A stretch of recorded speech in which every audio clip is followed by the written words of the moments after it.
হ্যাঁ কি এটা? আম। এটা কি?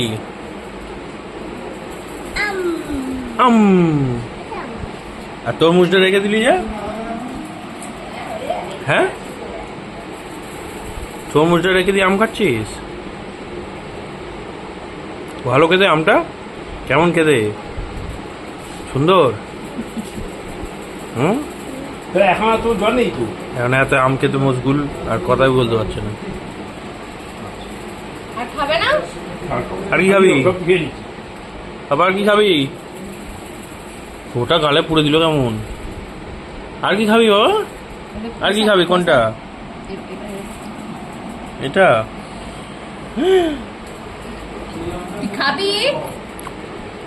ওমা, ও বলছে কটা সব খাচ্ছে? আমগুলো খেয়ে খাও খাও, নিচ্ছে। আস্তে আস্তে খাও, আস্তে আস্তে আস্তে আস্তে এই পুজো কে জানি যাবে? আস্তে আস্তে। কি বলছে? হুম।